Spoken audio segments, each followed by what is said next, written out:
Fiona Lizette Lowry sat on the roof of her serviceable old Jeep Cherokee, knees pulled into her chest and arms loosely wrapped around her long, strong, shapely legs and thighs. It was a good angle and elevation to view the acreage stretching out toward the Chesapeake Bay in rural Bay County, Maryland. Pristine land, she thought, that should remain undisturbed. Of course, it will change, as all things are destined to do over time. She sighed. Still, what a view it was! In the distance, offshore were boats with sails like unfurled wings skimming the water. Their beauty was so incredible in the bright sunlight. Fiona guessed the Chase brothers in Mitchell County, Maryland, likely built them. They were great boat builders, with a growing reputation for excellence. Owning a boat was on Fiona's bucket list, but for now, to afford such a thing, she had to make money from her career as an architect. However, perks like this, being in the open air, enjoying Mother Nature's gifts, made her heart sing. Still, she wanted a challenge, something to get her creative juices flowing. The last thing of that magnitude came from working with her cousin, Jehanna Hawkins Baylor, a few years ago. They completed a project in New York City, converting a 12-story former library building into a mixed-use private residence, dance school, and studio. It was a thought-provoking and fun project for the recently wed, world-renowned prima ballerina Linda Montgomery Hamilton.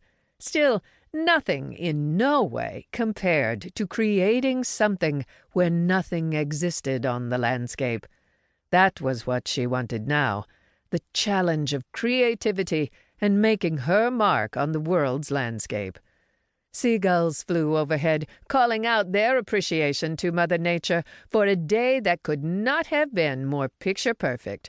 Wild horses from the 14,000-acre Chincoteague National Wildlife Refuge grazed in the grassy meadow next to the farm.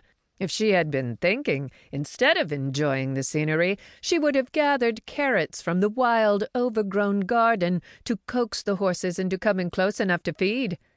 The O'Leary family, who had once farmed this land for generations, left a very productive vegetable garden that bloomed wild each year, as well as acres and acres of old, overgrown tobacco plants.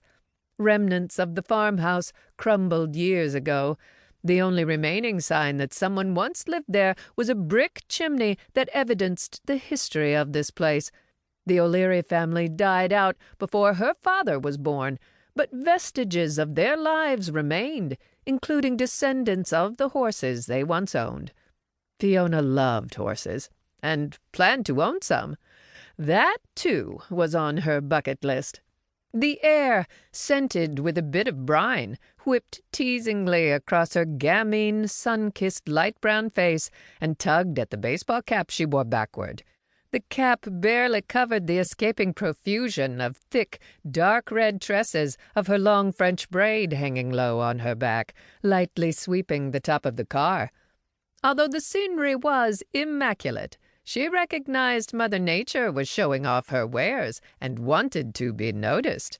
She deserved to have appreciative eyes cast upon her. Fiona, an ardent admirer, knew precisely what this parcel of land needed. A home that took in all of Mother Nature's gifts, earth, sun, sea, and air, but did not insult the senses or the scenery. The light, the glorious light, would bathe the home in rich, warm tones. Glass, she thought, inspired. She saw it in her mind's eye. Prisms of glass framed with girders and with local wood and rock used sparingly. Unobstructed, unobtrusive glass, perched to float above the land, with gardens of seagrass and wild oats undulating in the frisky breeze, replacing the fields of tobacco. Yes, she thought, absolutely perfect. To keep listening to this audiobook, I've left you a link in the description so you can do it, at no cost thanks to Audible's 30-day free trial.